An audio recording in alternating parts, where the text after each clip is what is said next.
Misty, what are you doing? Are you just gonna sit there all cute and stare at me while I do this? Yeah. Hey guys, it's Sherilyn, and for today's video, as you may be able to tell, I am going to be giving you some of my tips and tricks on walking dogs with WAG, or just dog walking in general. So I just got back from a walk. This actually right here is the WAG t-shirt that they give you at orientation. I think you have like a choice between like a shirt, a beanie, a hat, but I went with the shirt. So one of my first tips for you guys, if you're just starting out on WAG, is that to wear a t-shirt, to wear the WAG t-shirt and attach the dog bandana every time you walk. You get $1 every time you do it. It's basically free money. I don't do it every time. There's times where it's too cold outside and I just want to wear a sweatshirt and I don't want to be bothered, or it's raining too much and the dog's just gonna get soaked and gross anyway, so I usually don't. But if you do want to get that extra $1 per walk, it is essential that you wear some sort of WAG swag and put some WAG swag on the dog. And this right here is the bandana. It's a little crinkly from sitting in my fanny pack, which segues perfectly into my next tip. My next tip for you guys would definitely be to get a fanny pack. I've had multiple family members and friends that have started walking dogs and trying to do WAG since I've started, and the one tip I can give to people is to please get a fanny pack. Before I started the WAG process, I actually went on YouTube to see what other people had out there for tips, and the first thing that I saw was the fanny pack tip, and I'm so thankful that this person told me to get a fanny pack because it has been a lifesaver for me. You may not think that you need all these things when you're walking, but just promise me things will come up. So the fanny pack that I have is from Waterfly, I believe, based on the logo here. I actually got it off Amazon. The one thing I don't like, which I could probably modify this myself if I wanted to, but it's got a very long, strap here. And I'm more of a petite person, so I have to kind of wind it around and it looks kind of funky. And if you're wearing a fanny pack anyway, I'm not really concerned about looks, but I did just want to point that out. The fanny pack that I have, it's got one big pocket here, one little Velcro pocket here, and then one monster pocket here, and then a little pocket there. The one thing you really need to keep on you is poop bags, because believe it or not, people just don't, owners just don't have poo bags for their dogs. People must just leave poop on the side of the road. I don't know. But a lot of people just don't have poo bags with their dogs, so always have them on you or you will find yourself in a poopy predicament. So obviously you can get whatever poo bags that you want, but just to be fun, they do have donut poop bags at Petco right now, and donuts aren't necessarily what I want to think about when I'm picking up poop, but it does make it a little bit fun. So, when you're next and you're picking up some poop off the side of the road, think of a Homer donut. So poop bags, and then the one thing that I've started carrying because it is in the height of spring, it is allergy season, tissues. This is actually a new pack because my nose has been just crazy with the pollen lately, and I have just been, oh my gosh, it's very, very sniffly, and you can probably hear all the sniffles. I'm actually not that bad right now. But funny tidbit, I'm actually getting nose surgery on this coming Monday to fix my deviated septum because yo girl would like to breathe. And the one thing I started carrying in here after I had a pretty gross predicament happen to me, which it seems also like a no-brainer, bring some hand sanitizer. Hand sanitizer is essential. You just never know when you're gonna accidentally touch poop or go to pick something out of a dog's mouth and it's poop. Happened to me. Yep, pretty gross. I also started putting some Band-Aids in my fanny pack because I had one moment where I literally sliced my hand open trying to close someone's lockbox. It was really human error, but you just never know. And then I also keep a chapstick because I'm a mouth breather because the nose thing we just discussed, and yeah. So I have that so I don't get all dry and disgusting. And then for the last thing I keep in my fanny pack in the little Velcro pouch, I do like to keep some treats in here. Right now it's just, oh, Misty sees it. Hi, you want this? Right now it's just some crumbled up treats, but I like to just keep some of these mixers in there. Most dogs like these, and they're just, are these the chicken ones? So they're just chicken.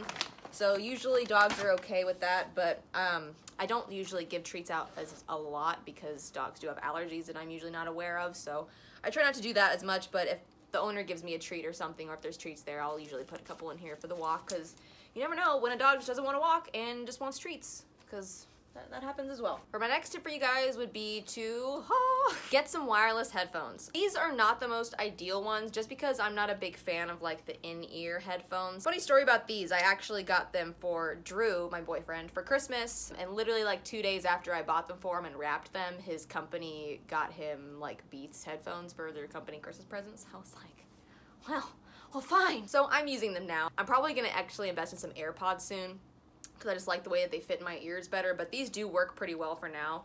They are, I think they're Tautronics. I'll link everything that I'm talking about down below, of course. They're by Tautronics, and yeah, they work really well. Like I said, I don't like the in-ear-ness of them, but the sound's really good. The charge is pretty decent. They are just micro USB charged, and yeah, I like having the little blue rope around me, and I like that they are magnetized here, so I can just, I'm done with them, it's like boop.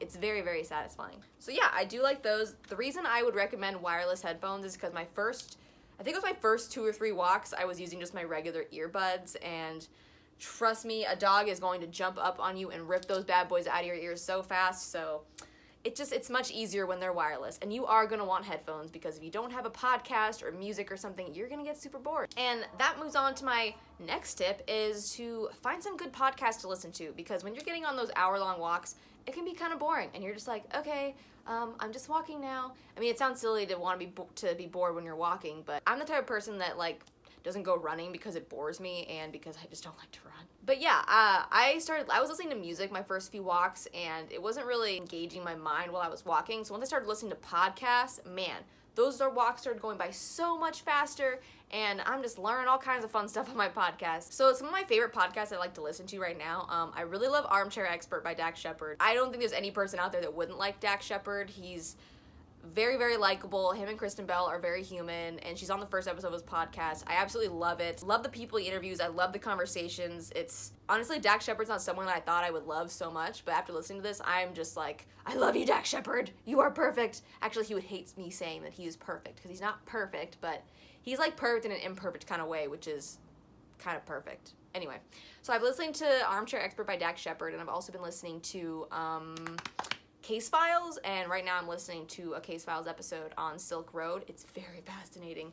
So yeah, if you're into true crime, that is great. Yeah, I've listened to that, and then I've started listening to Anna Faris's podcast a little bit, but I've really just been into Dax Shepard's. But if you guys have any recommendations for podcasts, please let me know. Was there another one? Oh, and then of course the one podcast I've been obsessed with, which I'm so glad there are so many backlogged episodes, is Jonathan Van Ness's podcast, Getting Curious. If you watched Queer Eye on Netflix, Jonathan Van Ness is the fabulous Yes Queen, perfect human hairstylist, and yeah, if you love him, I would highly recommend. He is just, I could listen to his voice forever. And on to my last couple bits of tips here. Oh, literally, I'm gonna have to pause this because Misty is walking by me and there is a piece of poop on her butt, so I'll be back. Okay, I won't lie to you and say that wasn't gross, but just very thankful that Misty got a butt trim recently, so it wasn't all up in there, because if anyone has a Pomeranian, you know my struggle. That's another video that I want to make. I want to do a Pomeranian themed video. Let me know if you want that. Okay, so where was I at after I had to peel poop off of my dog's butt? If that's not real, I don't know what is. One small tip would be to maybe bring your own, just your own leashes in the car. Just a couple of extra leashes, because one thing I found is that a lot of people that have multiple dogs have their dogs on retractable leashes, and if you ever tried to walk 2 dogs on 2 retractable leashes and try to use your phone to log a walk at the same time, you're gonna have a hard time. So instead of getting all the dogs twisted and tangled and then the leash is just going everywhere, just bring some of your own non-retractable leashes, like this one here. Rude. And yeah, if you notice, my little poo bag dispenser broke because I ran over it with my car. Very, very graceful. Oh gosh, she sees me holding a leash and she's just like staring at me. No, I'm sorry. I'm sorry, we're not using it yet. We're not using it yet. We'll go on later. I promise. I promise. That's one thing that I can't get over being a dog walker, is also being a dog owner. I feel so guilty every time I come home to her, because I don't walk her nearly as much as I used to now, because I'm walking other dogs. She still gets walked. She still gets walked plenty, but I just feel so bad. Every dog I walk, I wish she was with me. But you're not allowed to do that. They tell you that in orientation. You can't do it. So my last tip for you guys is actually going to be related to the app. So when you go on the app and you're booking walks, there will be like a featured section of walks that'll have like recurring walks and walks that haven't been picked yet by other walkers.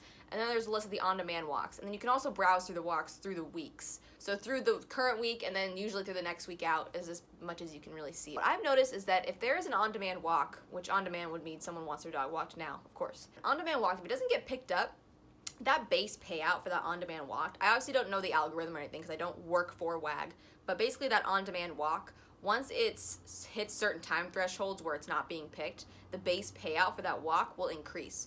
So if you want to kind of try and play that game of I want to do this walk, but I'll do it at this certain price, you can do that. Obviously, it's kind of like a gamble because other people can take it while you're watching it, but there have been times where I've literally gotten walks that I just kind of watched and it's gone up to like $28. And obviously that's not the best way to go about it. I've just noticed it like on weekend. I mean, it's obviously there to incentivize us walkers to do the walk, which so effectively it is working if it's incentivizing us to get up our butts and go do the walk, because now it's more money. Thing to kind of look out for if you kind of want to, you know, decide you're not going to do some walks that day and just sit there and kind of look at your on-demand. Just kind of be aware of those increased payouts, because you could end up getting walks that really were only supposed to be $12 and it ends up being like $30.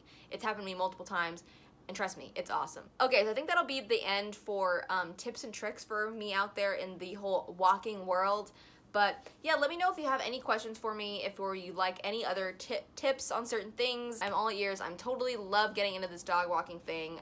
It's basically my full-time job right now. Yeah, so if you have any tips for me, if you have any podcasts for me, please let me know. Oh, force Misty into my arms with her poop butt. It's not poopy anymore, I promise. More videos coming soon. I hope you guys enjoyed. And, oh, don't leave yet. Now here is a dog collage.